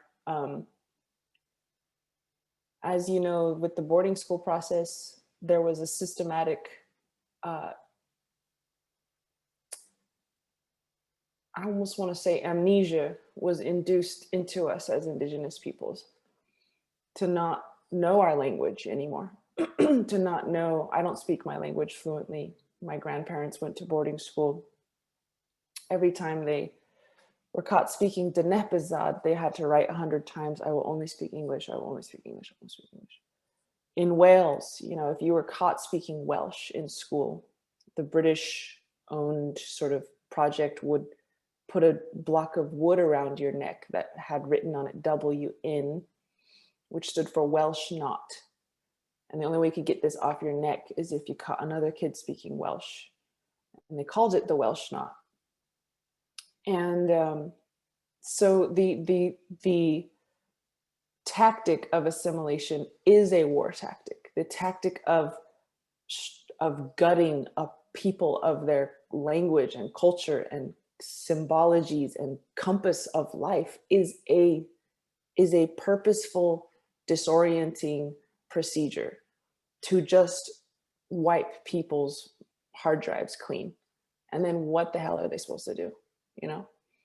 And all of these, like even this necklace I'm wearing is not art. It's a compass. It tells me how to live. Every single turquoise it means something. And so people think it's art. It's a compass. It's a device.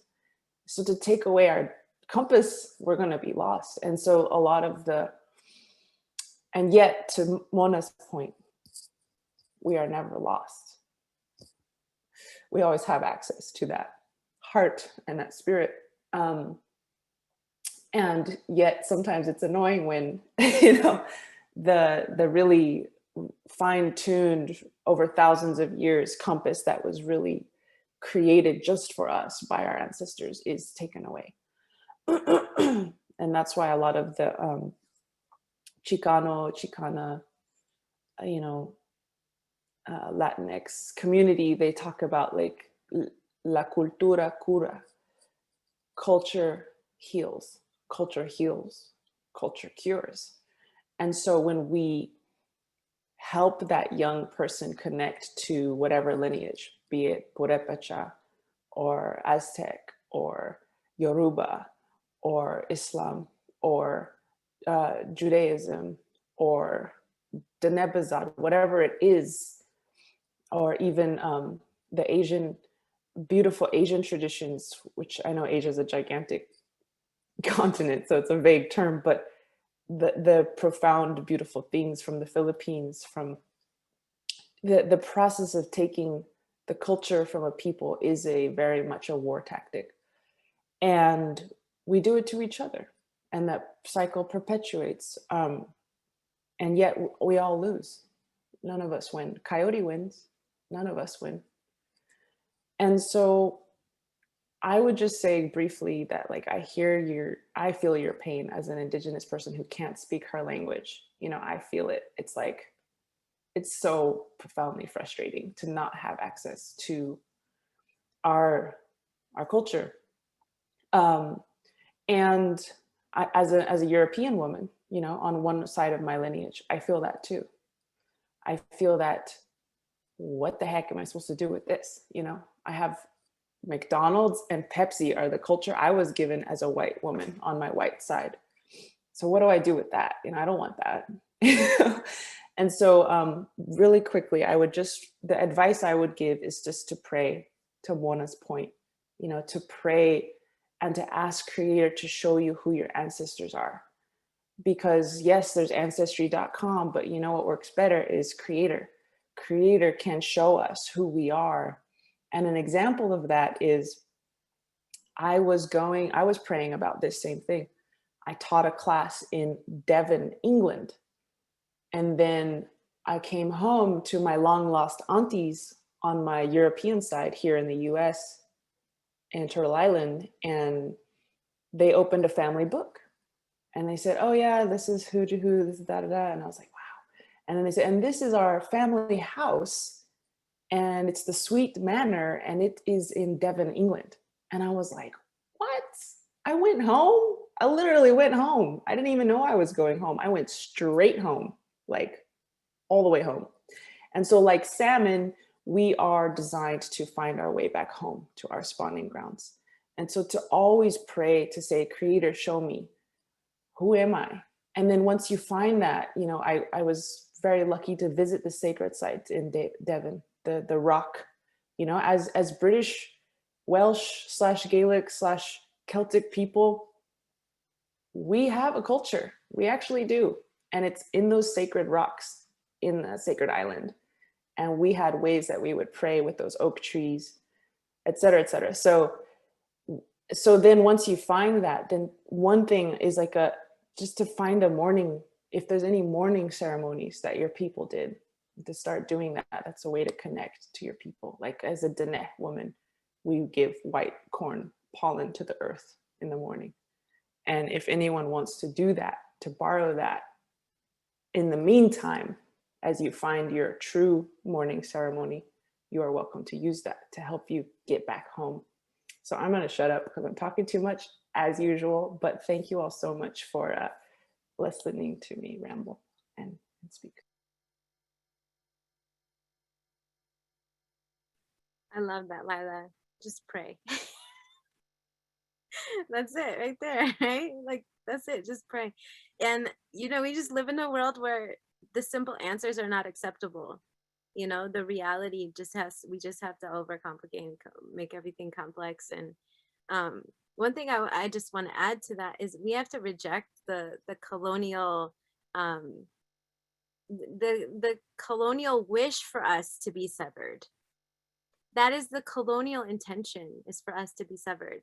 And for us to say, you can never sever us. You can never take us away from our spiritual lineage and our ancestors, because it exists inside of us, whether you like it or not. And that defiance, that resistance work that we all, any colonized body, we exist, we embody that ethos. That those were our ancestors resisting the colonizer and saying, no, our way is good, our way is beautiful. And to say that we are not severed is decolonial. That is the beginning of the decolonial process. And just to reject that idea that we could ever be severed, you know, and to pray, and to just pray on it. I know we're talking so much. This is 1 second, 30 seconds. I just want to say thank you so much, Mona, for that, because it is really, really true. And even as I speak about the deep severance, and I 100% agree with that, and it's foundational and it's teaching, and it reminds me of the image of the wound.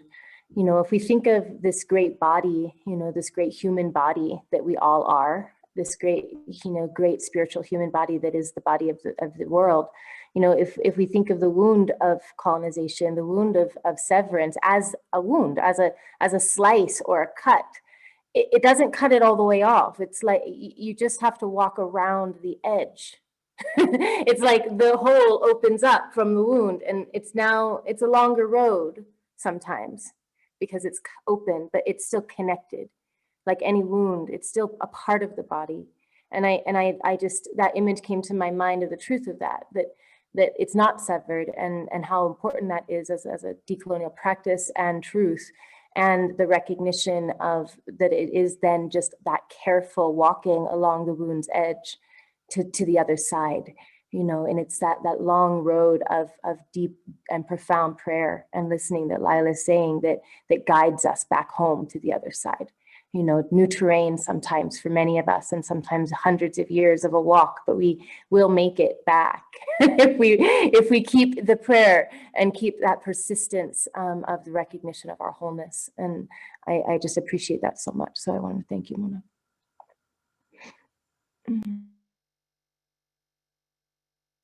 Thank you all so much.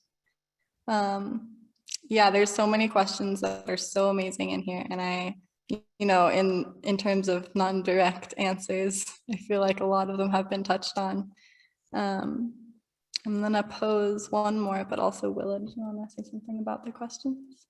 No, just I guess that when we were organizing this, knowing it was 2 hours, it was like, this is a beautiful way to plant a seed to start this. And it's beautiful to see all of these questions, to know also the interest in the directions moving forward. So I think this is a good beginning conversation, and let's see how it moves forward and continues, because yeah, there's so much here that's really important to dive into. And we have, limited time today, and so grateful to be able to come together in this way now. Okay. So hard to choose a last. Lyla. I know. I feel like the question that was posed is such a catch-all almost, or like an umbrella question for this whole thing, because why are we even talking about people taking other people's spirituality? Is because they've lost theirs, and that wound of not knowing where to go. I mean, clearly we don't want to accept the ritualism of capitalism. Many of us, Mirabai talks about her family being back to the landers, coming from the East Coast to New Mexico. That is so beautiful. Like, they just were like, no, I don't want to do this. And then of course there's problems on the way of like, how do you do that in a good way? But that intention and that rejection of, because we weren't handed something real. We weren't handed something that could actually feed ourselves and help us feed others. And so I just think this is such a great question to end on. And if there's time for another one, great. But I just also wanted to acknowledge that, like, this is the crux of what we're talking about here. And in the sense too of, we have all these orphans in a sense, or people who have self-orphaned, who have said, no, I don't want to be a part of this capitalist extractionist culture. I'd rather do yoga. This makes more sense. Or I'd rather look into Sufism, or I'd rather hang out with the Taos Pueblo people, and that I understand that. And in addition to that, very understandable exodus from American capitalism and seeking something real, that we have to understand that many of us who are seekers have that societal power, that societal privilege. And so we are in this situation as Indigenous peoples of, we know we're supposed to take in orphans. We know we're supposed to support orphans. That's part of our culture. And yet the orphans coming in have all these notions of power that they bring with them. And that's, I think, what this conversation is. It's about extracting those notions of power, those notions of supremacism that are sometimes so deep in us we don't even realize it, so that when the orphan comes in, we can welcome them in a good way, and it's all copacetic. So anyways, I just wanted to acknowledge how this question is so fundamental to everything we're talking about.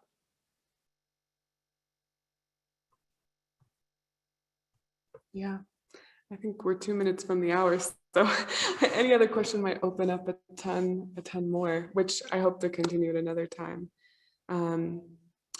Yeah, I wonder if any of you have closing words. Also plug whatever's up in your realms. I know, Nikesha, your show might be up for another day, but just sharing with our audience anything in closing.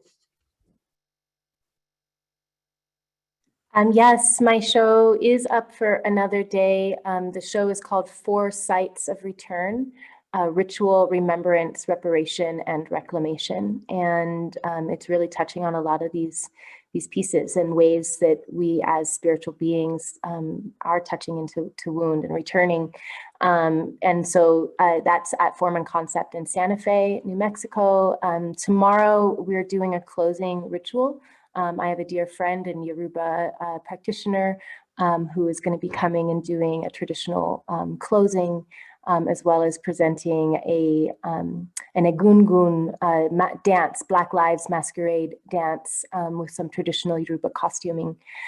So that will be happening tomorrow at 7 o'clock and online. So just excited. Thank you so much for this incredible panel. I am, as ever, deeply moved and honored and inspired by each and every one of you here. You've taught me so much and reminded me also so much of what I need to know. So thank you very much.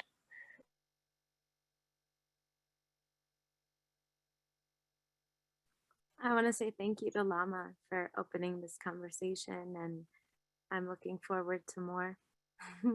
It's, you know, there's so much here, and all we can do is come with sincerity and open hearts. And my prayer is that we can be sincere on our paths and come to this work with healing and with a heart open to Creator, and Creator working through us as we navigate this confusing time and confusing world. Yeah, and thank you to my fellow panelists, Mirabai, Nikesha, and Lyla, and Willow, and Kima. Thank you for making this possible and for dreaming it and making it come to be. This is how we build the world we want, is having these conversations and working and praying for it.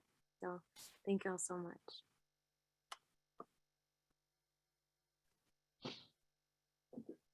I think the pain around this topic across the world, but especially in the United States, is such that it's sometimes cutting people off from their hearts and from each other's hearts. And today felt like such a beautiful modeling of the love that drives and must drive our evolution as a human family. So I thank my fellow panelists for so gorgeously modeling and embodying the heart and the love.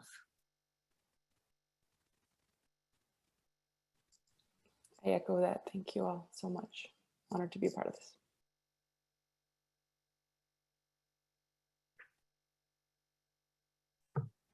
Yeah, I just want to also thank Creator and Spirit for bringing all of these souls together today, and yeah, dropping this inspiration into Willow, and Willow for making it all come to fruition. So thank you all. So grateful. And I popped a little link into the chat too. We have a writing workshop with Mirabai coming up in July, and Lyla June will also be joining us for a panel. And let's see what comes next.